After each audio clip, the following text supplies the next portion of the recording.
Hey, Brian, thanks for joining us today. As a way of getting started, give us a little background on yourself.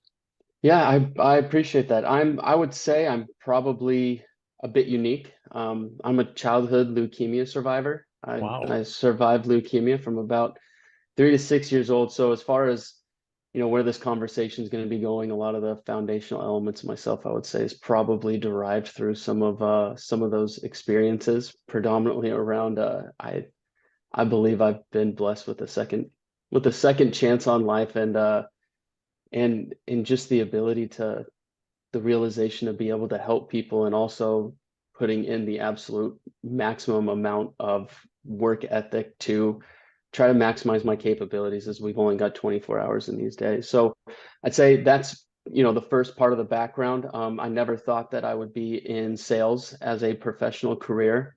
Here I am, and been in it for about shoot, 7, 8 years. I thought I was going to be a physical therapist. And then I started learning early in my career before even starting a professional career that it's not about what you know, who you know. I graduated college as a kinesiology, with a kinesiology degree and started out my first job as an engineer in the oil and gas industry. I worked for Halliburton for 4 years and then I moved into sales and eventually went into medical device and now SaaS. So it's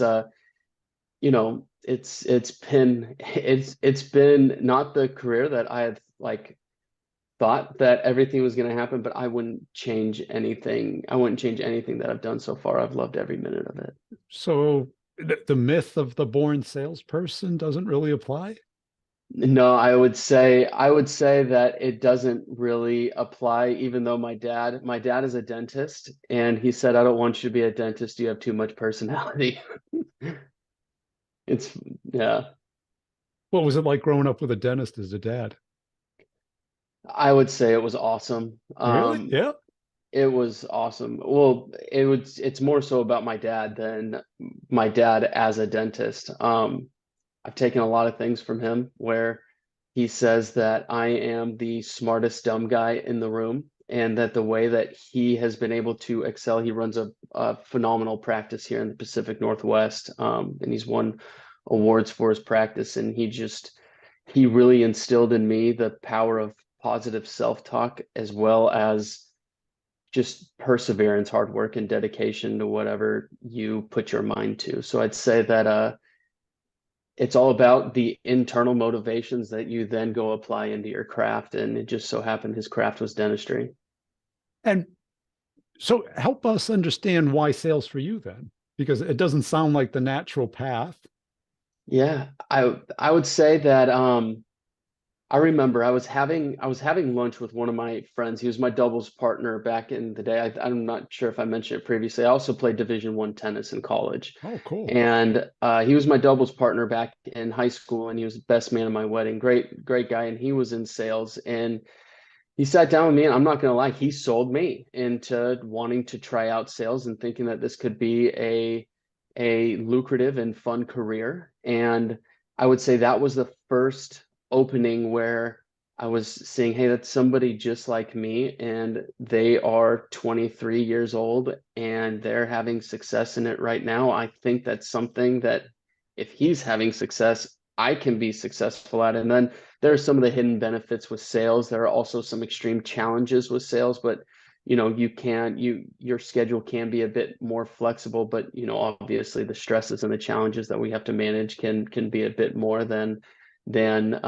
maybe another role within a business. But I'd say that was where I really started opening my eyes into sales could be a possible career choice, instead of this, cookie cutter physical therapy school route and going in and being a physical therapist.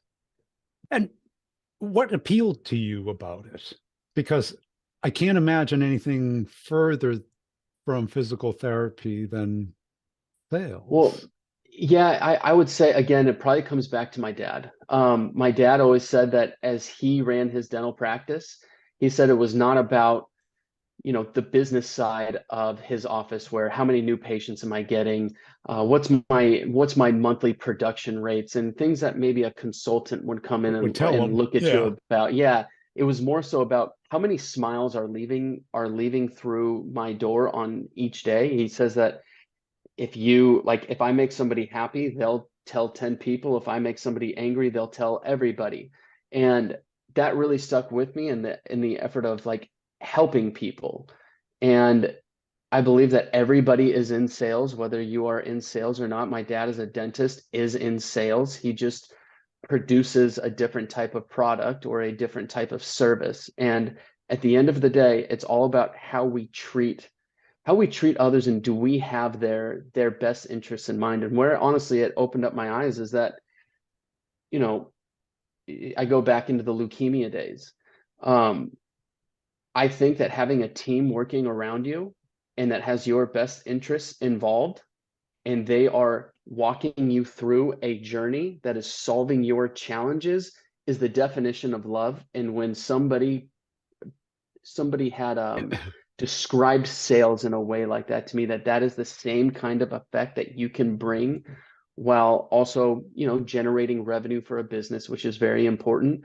I really took that to heart and said, I think that's something that I would really enjoy. And like I said, I started that about 8 years ago, and I have enjoyed it. But like anything, it's the roller coaster. There are definitely the hard moments, and there are some just phenomenal moments throughout this journey.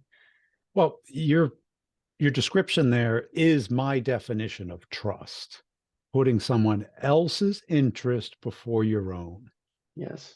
to the point where they recognize it. Yes. And And if you can get that in life, everything else becomes so much easier. Sales is I not about manipulation or trickery or being the life of the party. That's not sales. Sales no, is about helping other people, I not about taking. I could not agree with you more.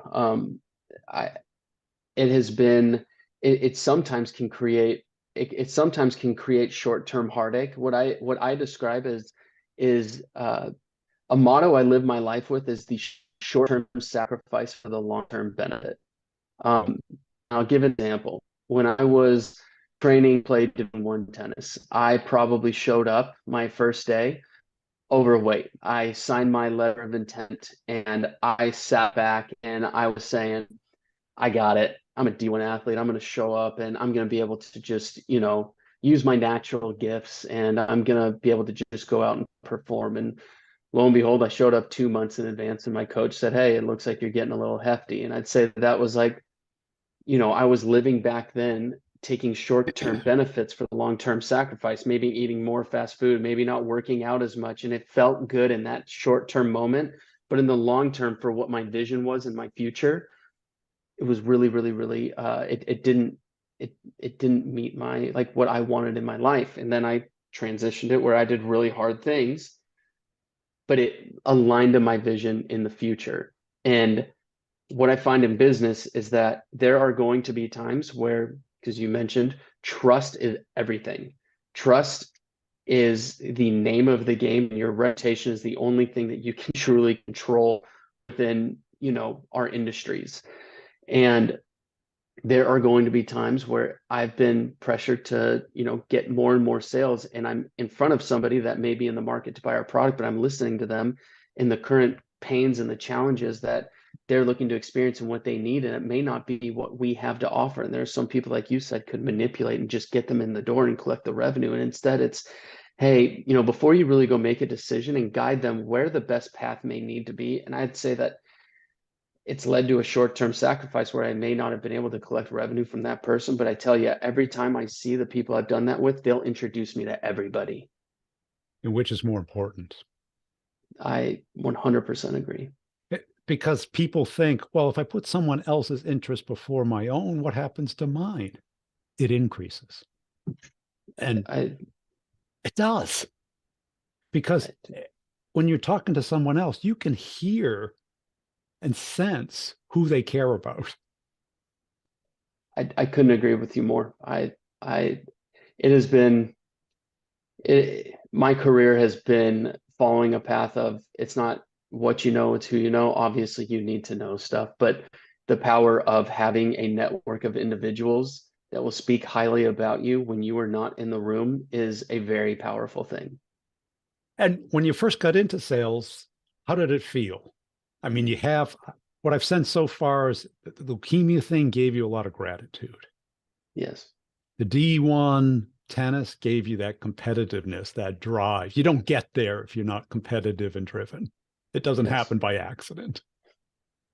No, it does not. And I'd say when I first arrived, I was like looking back, and if I could talk to, 23-year-old Brian McPhee, I'd say that he was walking in with confidence, but he also knew he didn't know a whole lot. And my goal was I want to understand this industry and what are the problems that we're solving. And I leveraged a lot of smart people to help me get to where I wanted to go. And I failed a lot. There were times where I would go into conversations and I would think I would know what I'm talking about because back in the oil and gas days, I'm selling to drilling engineers, and they are All managing technical. Yeah. very, very technical, which it was also a blessing that I had the engineering background to get started.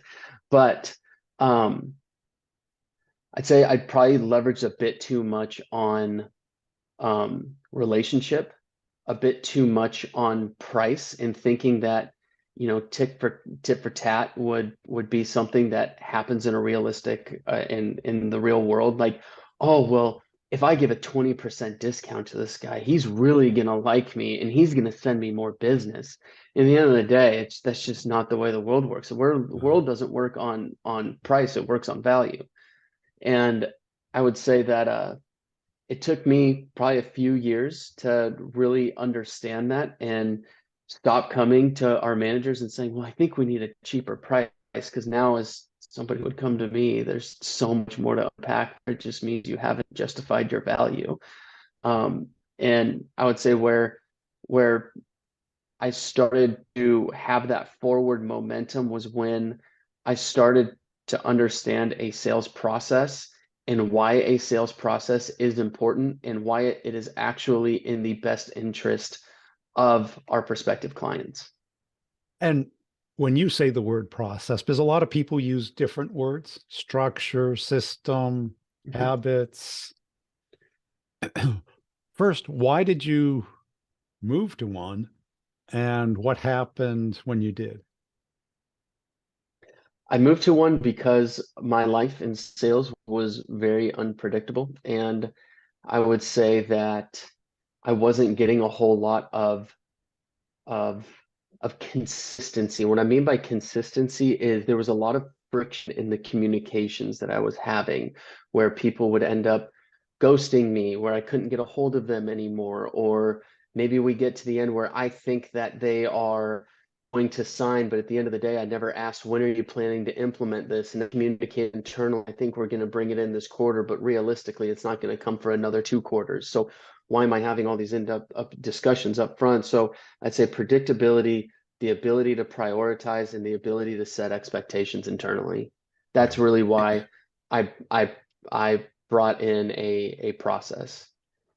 And what happened once you started developing and implementing It was a brand new Brian McPhee. it? I would say it was it was completely different. It was like I'd say level one is the ability to do discovery really well. I think in today's modern sales environment, you the best ones are approaching it with more of a consulting type approach, at least in my industry, where they're understanding the current situation, like through discovery, understanding the current situation and understanding their pains, and not just understanding their pains, but getting above the noise where everybody is coming at you and their everybody's got their features and their benefits and they want your time, and your goal is, how do I get above that noise where not only do I understand your pain, but who is responsible for the metrics that are associated with that pain?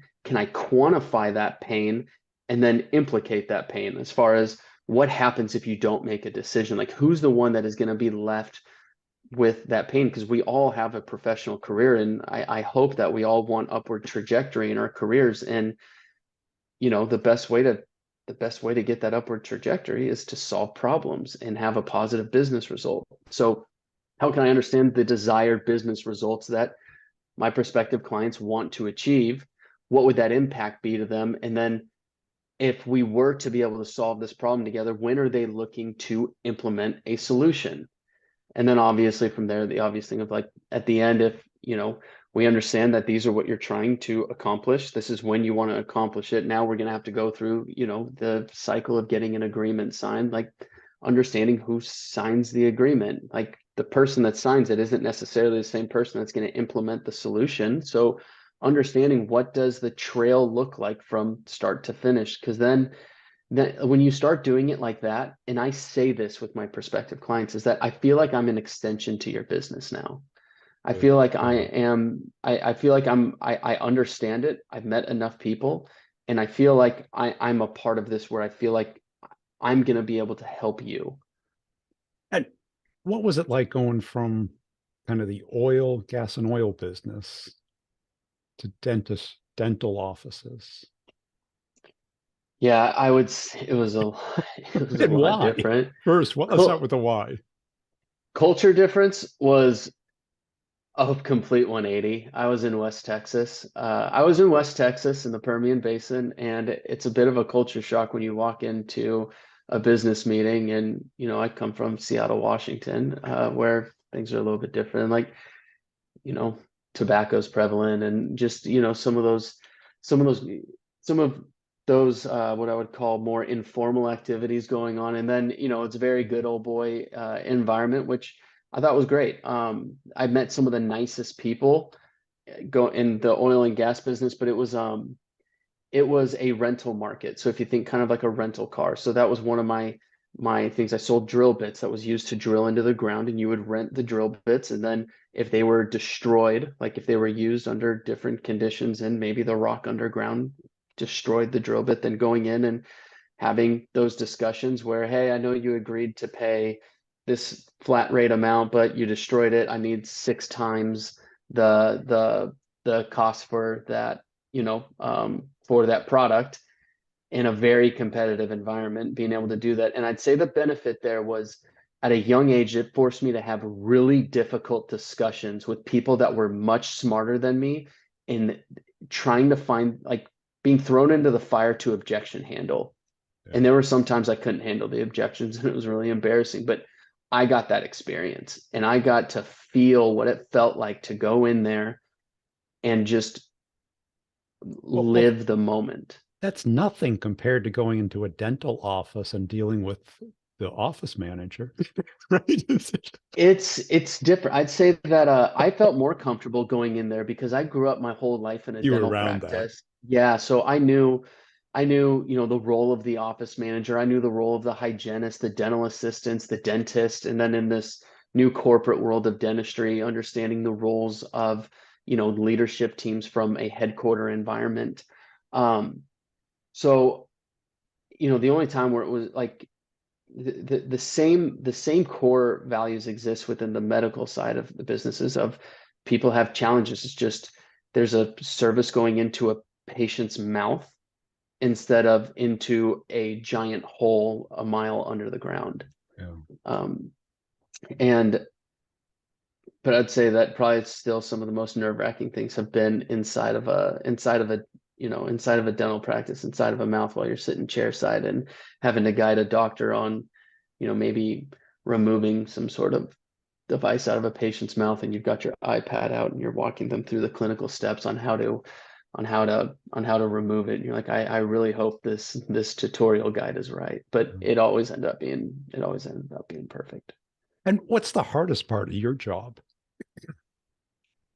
The hardest part of my job, I would say the hardest part, like anything, is each quarter we always get new expectations, and growth is a part of normal everyday corporate America. And it's the ability to take on that pressure and that stress and being able to not be paralyzed by it, and being able to take one step forward and get one day better towards achieving those goals and doing your best possible effort and being internally motivated to hit your goals, and knowing that like one, every single quarter, I want to hit my goal. But if there's ever a quarter that I don't hit it, I want to go to bed knowing there was nothing I could have done to hit it. It may have been something within the market, or maybe some internal initiatives have changed within a deal that I had forecasted to bring in within this quarter.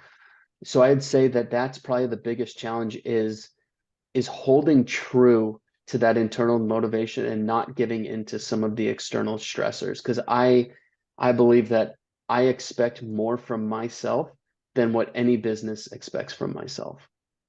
And how do you keep that level of intensity over a long period of time, though? I mean, do you ride the quarterly roller coaster, or are you more of an even keel guy, or?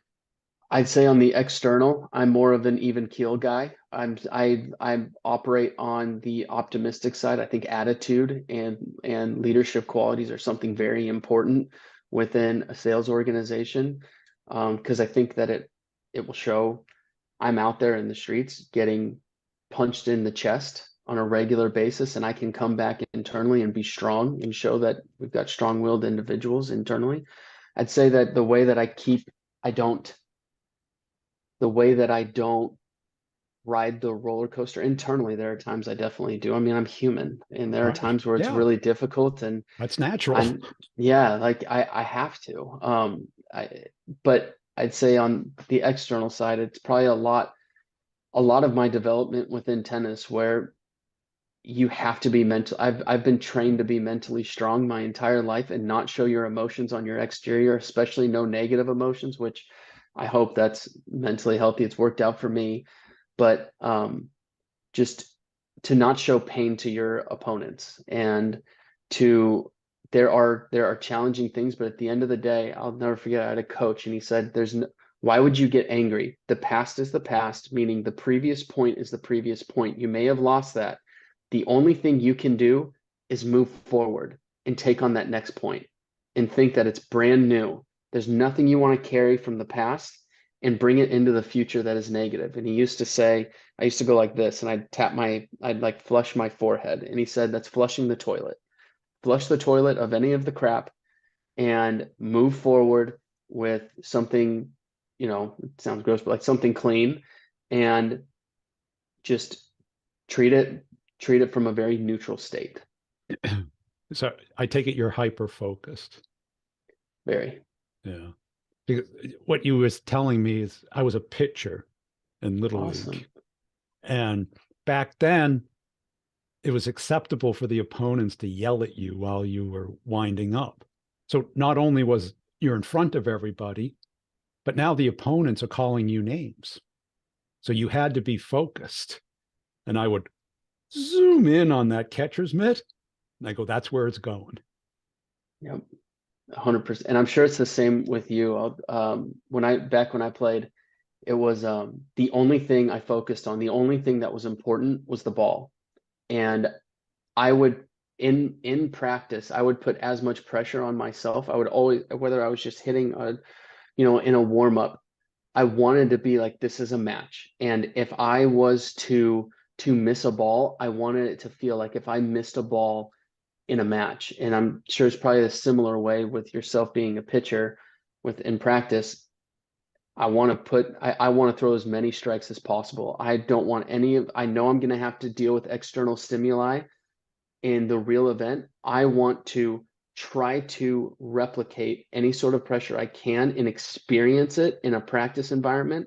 So by the time that I'm thrown into a challenging environment, I've already been there. I don't need to deal about the noise. I know it's important. And what motivates you as an individual?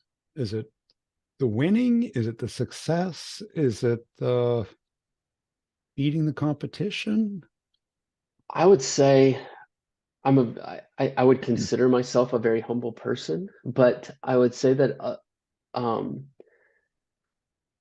it's just knowing that I hold myself to a high standard of values, and what I want to be able to display to my loved ones, or maybe some younger kids, because I help out kids, high school kids and middle school kids with tennis for free. And what I want to be able to display is that by holding these core values or these things that I've held true can yield to success. And it's more so what drives me is I want to have success so that somebody else can see, oh, he's just a normal person. It's just these really small things that I need to be able to do to make some of these big differences, which is what I preach. I think you need to get 1% better every day, and the compounding effects that it creates over time is limitless. And I think that's a healthy message for some of the younger kids that are coming up, that success isn't overnight. And I want to be able to be a role model to that message for some of the individuals in our future generations. And when you see a rep struggling or not having the success that they want, is there a typical pattern or observation that you've made that they typically are not getting yet? I'd say that's where it falls into a process where, so one, your goal is to understand their strengths and weaknesses, similar to, being a father changed me drastically, where I understand the strengths and weaknesses of my kids. And same things, you want to understand the strengths and weaknesses of your reps. But like in my head, I'm very data driven. I believe that he or she who comes to the table without data just has an opinion. And I think that's where it's really important internally to have a CRM system that is developed with the proper stages and having people move the deals in between the different stages so that you can objectively find out where some of the challenges are, whether it's diagnosing through discovery, whether it's prescribing, educating, whether it's, the negotiating element. Where are some of your deals getting stuck? And if they're getting stuck there, that's probably where the issue comes. But it's like being in a corporate world, just because you have these numbers doesn't tell you the story. You just know where you're starting to ask your questions. And that's my template on where I usually start to ask my questions on how can I help. And I'd say that the goal is, there's a great book called The Qualified Sales Leader by John McMahon. And he says that, being a sales leader, you have to have a transformative mindset. And when first time I read that, I was like, oh, this is fluff. This is a fluff chapter. And then I read it and what it meant, and it it it helped transform me, where if somebody comes in and they're going to be under your leadership, by the time they leave, you want them to be transformed. And how are you going to help transform them? And within that, I think data is a key element, because you need to know where to focus when you're going to help transform somebody. A couple of things. First, the data, if it's true, there's a difference between data, because what's in the CRM 100%. is the sales rep's opinion. It's not fact. 100%. Right. So they're telling you what they want you to see, not what is really happening. Yes.